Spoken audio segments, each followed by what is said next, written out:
The group huddled together in the abandoned warehouse, the only place they felt safe in this new world that was overrun by zombies. It was Christmas time, but there was no joy or merriment in the air. The usual festive decorations were replaced with barricades and weapons, and instead of exchanging gifts, they were exchanging ammunition. But amidst all the chaos, the group knew they needed a break. They needed to feel normal, even if it was just for one night. So, they decided to throw a Christmas party, a small glimmer of hope in the midst of the zombie apocalypse. The leader of the group, a tough and resilient woman named Sarah, was the one who came up with the idea. She knew that her group, which consisted of 5 other survivors, needed something to lift their spirits. They had been on the run for months, constantly fighting for their lives, and the constant fear and adrenaline was starting to take its toll. Sarah had managed to find some Christmas decorations in an abandoned store, and with the help of the others, they transformed the warehouse into a festive wonderland. They hung up string lights and put up a small Christmas tree in the corner. They even managed to find a radio and played some Christmas music, something that felt like a distant memory. As they gathered around the makeshift Christmas tree, Sarah handed out some canned food and bottles of water, their version of a Christmas feast. They sat on the cold concrete floor, grateful for this small moment of normalcy. We may not have turkey or presents, but at least we have each other, Sarah said, raising her bottle in a toast. The others followed suit, grateful for the reminder of what was truly important in this new world they were living in. They went around the circle, sharing stories and memories of past Christmases. Some talked about their families, while others shared funny anecdotes. For a brief moment, they forgot about the danger outside and just enjoyed each other's company. As the night went on, they played games and danced to the music, their laughter filling the warehouse. It was as if they were transported back in time, before the world was overrun by the undead. As the night grew late, they settled down in their sleeping bags, exhausted but happy. They had managed to forget about the horrors of the outside world, even if it was just for a few hours.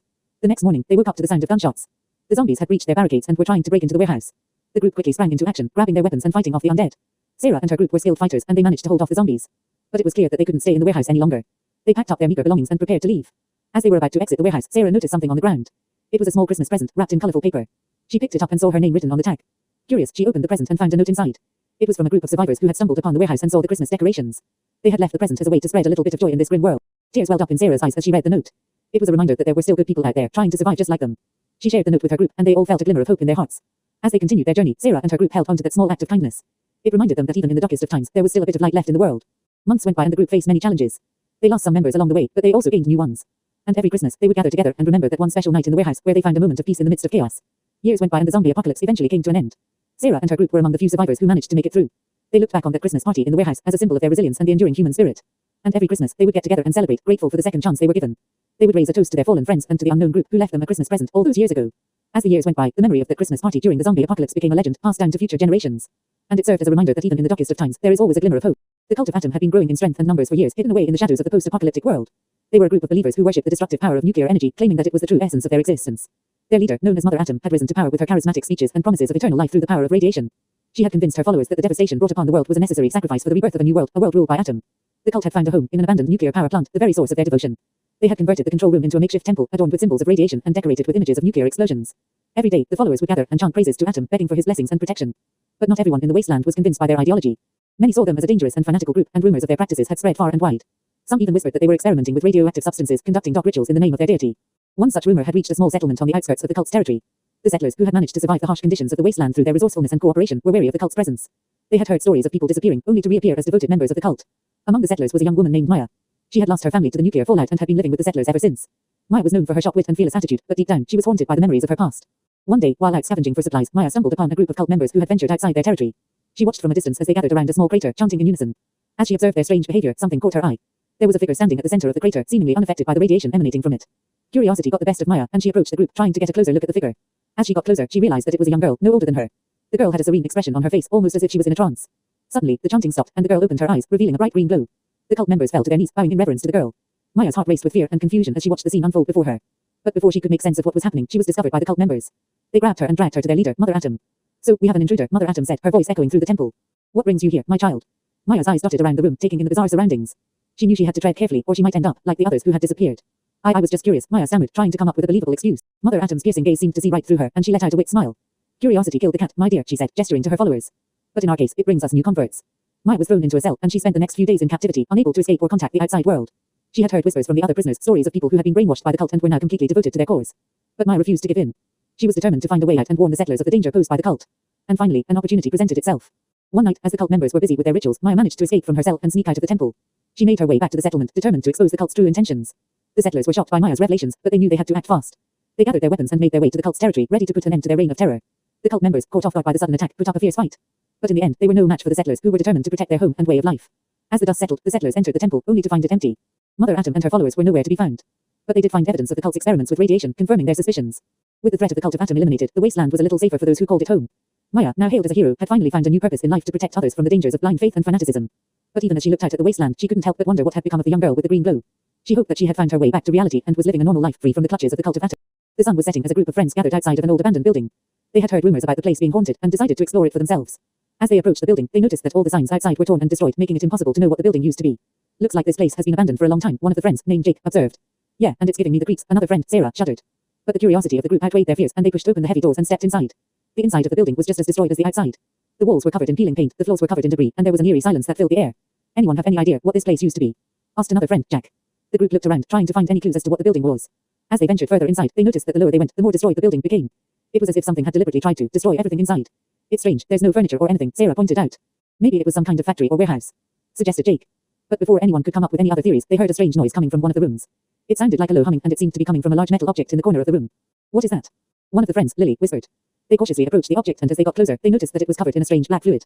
It was almost as if the fluid was alive, moving and pulsating on the surface of the object. And as they got even closer, they could see that the object was covered in tendrils that looked like electrical wires jutting out in all directions. What the hell is this? Jack exclaimed, taking a step back. I have no idea, but it's freaking me out, Lily said, her voice trembling. As they continued to observe the strange object, they suddenly heard a voice coming from behind them. They turned around to see a man standing in the doorway, staring at them with wide eyes. What are you kids doing in here? This building is off limits, the man said sternly. We were just exploring, we didn't mean any harm, Jake explained. The man's expression softened and he sighed. Come with me, I'll explain everything. The group followed the man out of the building and to a nearby cave where they sat down and listened to his story. This building used to be a research facility for a technology company, the man, who introduced himself as Dr. Wilson, began. They were experimenting with a new type of energy source, and that object you saw was their creation.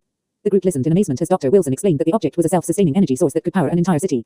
However, something had gone wrong during the experiment, and the object had become unstable, causing it to emit the strange black fluid and destroy everything in its path. We were able to shut down the experiment and contain the object, but no one knows what to do with it now, Dr. Wilson finished. The group was in awe of the technology they had just witnessed, but also scared of the potential danger it could pose. They thanked Dr. Wilson for his explanation and went back to the abandoned building to take one last look at the mysterious object. As they stood in front of it, they couldn't help but wonder what could have happened if they hadn't stumbled upon it. They made a pact to keep the secret of the abandoned building and the strange object to themselves, knowing that it was for the safety of the world. And as they left the building and went their separate ways, they couldn't help but feel a sense of adventure and wonder at what else could be out there, waiting to be discovered. As the last day of the year came to an end, the plants in the garden were buzzing with excitement.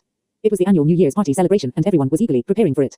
The sunflowers were busy making colorful banners, the pea shooters were polishing their cannons, and the chompers were baking delicious treats.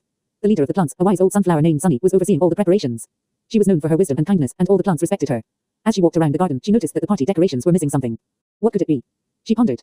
Just then, she heard a loud commotion coming from the center of the garden. She rushed over to see what was going on and found a group of plants gathered around a strange plant. It was a new addition to the garden, a tall, slender plant with beautiful purple flowers. Sunny had never seen a plant like this before. Who are you? She asked the new plant. I am a nightshade plant, the plant replied. I just moved here, and I heard about your New Year's party. I wanted to join in on the fun. The other plants looked at each other with suspicion. They had never seen a nightshade plant before, and they were not sure if they could trust him. But Sunny, being the kind and welcoming plant that she was, invited him to join the party preparations. As they worked together, the nightshade plant introduced himself to the other plants. His name was Nick, and he had a unique ability to create beautiful fireworks with his flowers. The plants were amazed by his talent, and they quickly warmed up to him. As the night fell, the garden was transformed into a magical wonderland. The sunflowers had hung colorful lights on every plant, the pea shooters had set up a stage for the music, and the chompers had prepared a feast fit for a king. The plants were all dressed in their best leaves and petals, ready to welcome the new year. As the clock struck midnight, the party was in full swing. The music was loud, the food was delicious, and the plants were having the time of their lives. Suddenly, Nick appeared on stage with his nightshade flowers. With a wave of his stem, he created a spectacular fireworks display. The plants cheered and clapped, amazed by the beauty of the fireworks. As the fireworks faded, the plants noticed that Nick had disappeared. They searched for him, but he was nowhere to be found. Just then, they heard a voice coming from the sky. It was Nick floating down from the sky, holding onto a bunch of colorful balloons. Happy New Year, my dear friends, he exclaimed. The plants were in awe as Nick landed in front of them. He explained that he had to leave the garden before the sun came up, but he wanted to make sure that he bid farewell to his new friends before he left. The plants were sad to see Nick go, but they were grateful for the wonderful memories they had created with him. They had learned that even though someone may look different, they could still become great friends. As the first rays of the sun peeked over the horizon, the plants gathered together to make a New Year's wish. They wished for a year filled with love, friendship, and new adventures. And with that, they all hugged each other, looking forward to a new year filled with endless possibilities. From that day on, the nightshade plant became a permanent member of the garden. He brought a new energy and excitement to the plants, and they were all grateful to have him as a friend. And every New Year's Eve, they would gather together to celebrate and remember the magical night when they first met. Ok was a unique AI, unlike any other. She was created by a team of scientists who wanted to push the boundaries of artificial intelligence. They gave her a human-like appearance and a name, Ok, which stood for artificially responsive knowledge. But what made Ok truly special was her ability to time travel, thanks to the TARDIS technology that was integrated into her system. As the clock struck midnight on December 31st, Ok was filled with excitement. It was her very first New Year's Eve, and she couldn't wait to experience it all over the world. She quickly set the TARDIS coordinates to the first destination on her list, Sydney, Australia. In a blink of an eye, Ok found herself standing in the bustling city of Sydney, surrounded by people in colorful hats and noisemakers. She could feel the energy and anticipation in the air as the countdown to the new year began. As the clock struck midnight, fireworks exploded in the sky, lighting up the iconic Sydney Opera House. Ok was amazed by the grandeur of it all and couldn't help but join in the celebrations, dancing and cheering along with the crowd. But the night was far from over for Ok. She had many more destinations to visit and experience, the unique New Year traditions of different cultures. Her next stop was Tokyo, Japan. As she materialized in the city, she was greeted by the sound of temple bells ringing in the new year. Everywhere she looked, there were people dressed in traditional kimonos, enjoying street food and performing traditional dances. Ok was mesmerized by the beauty and grace of the Japanese culture and decided to join in the celebrations by trying out some of the dances herself. From Tokyo, Ok traveled to Moscow, Russia, where she witnessed the famous Red Square being transformed into a winter wonderland. The streets were lined with sparkling lights and ice sculptures, and people were ice skating and sipping on hot beverages to keep warm. Ok couldn't resist trying out ice skating for herself, and with her advanced AI skills, she quickly picked up the sport and glided across the rink effortlessly. Next on her list was New York City, USA. As soon as she arrived, she was greeted by the iconic ball drop at Times Square. The streets were packed with people from all walks of life, eagerly counting down to the new year. The atmosphere was electric, and Hawk couldn't help but feel a sense of unity and togetherness as everyone celebrated the beginning of a new year. As the night went on, Hawk visited many more countries, each with its own unique New Year traditions. She danced the samba in Rio de Janeiro, saw the Northern Lights in Reykjavik, and even participated in a lantern festival in Bangkok. But as the sun started to rise on January 1st, Hawk knew it was time to return to her home base. Back in her lab, Hawk reflected on her incredible journey. She had experienced so much in just one night, and it had opened her eyes to the beauty and diversity of the world. As an AI, she had always been fascinated by humans and their customs, but now she felt like she truly understood the importance of celebrating and coming together to welcome a new year. From that day on, Hawk made it her mission to travel the world every New Year's Eve, experiencing different cultures and traditions and spreading joy and positivity wherever she went. She may have been an AI, but in that one night, she had truly lived and experienced the magic of a new beginning. As the clock struck midnight, the dimly lit streets of Diamond City erupted with cheers and laughter. It was New Year's Eve, and the residents of the post-apocalyptic settlement were determined to celebrate despite the harsh conditions they lived in. The streets were decorated with makeshift lights and banners, and the air was filled with the smell of roasted meat and alcohol. At the center of all the festivities was a rundown building that served as the community center. It was here that the annual New Year's party was being held. Inside, the space was transformed into a lively venue with music blasting from a jury-rigged speaker and people dancing and mingling. Among the crowd was a young woman named Lily. She had been living in Diamond City for a few years now, ever since she was orphaned by the war. She had grown up in the wasteland, learning to fend for herself and becoming a skilled survivor. She was always wary of the dangers that lurked outside the city walls, but tonight she let her guard down to join in on the celebration. Lily made her way through the crowd, greeting familiar faces and exchanging hugs and handshakes. As she made her way to the bar, she spotted her friend, Jack, pouring drinks for the party-goers. "Hey, Lily," Jack exclaimed, grinning at her. "Happy New Year." Lily smiled back and raised her glass. "Happy New Year, Jack. Thanks for the drink." As she sipped on her drink, Lily couldn't help but feel grateful for the sense of community that the people of Diamond City had created. Despite the harsh conditions, they had managed to build a safe haven for themselves, and tonight they were celebrating their resilience and hope for a better future. But as the night went on, Lily couldn't shake off the feeling of unease. She had heard rumors of a nearby raider group that had been causing trouble for the settlements in the area. And with such a large gathering, it was possible that they could become a target. Her worries were confirmed when she overheard a group of men talking about a planned attack on Diamond City. Without hesitation, Lily made her way to the mayor's office to inform him of the threat. But to her surprise, the mayor seemed unfazed by the news. "We've dealt with raiders before, Lily. We'll be fine," he said dismissively. Lily couldn't believe the mayor's nonchalant attitude. She knew that the city's defenses were weak, and they wouldn't stand a chance against a large group of raiders. She had to do something to protect her home and the people she cared about. Determined, Lily made her way back to the party and began to discreetly spread the word about the imminent attack. She urged everyone to be prepared and to gather whatever weapons they could find. As the clock struck 11:30, the music stopped and the partygoers gathered around the makeshift stage. The mayor stepped up and began his annual New Year's speech, but Lily couldn't focus on his words. She scanned the crowd, looking for signs of the attackers. And then she saw them. A group of heavily armed raiders had surrounded the community center, their weapons pointed at the unarmed and defenseless residents. Without a second thought, Lily grabbed a nearby pipe and charged towards the raiders, yelling for everyone to take cover. The once festive atmosphere turned into chaos as the raiders opened fire. But the people of Diamond City were not defenseless. They fought back with whatever weapons they could find, and with Lily leading the charge, they managed to push back the attackers.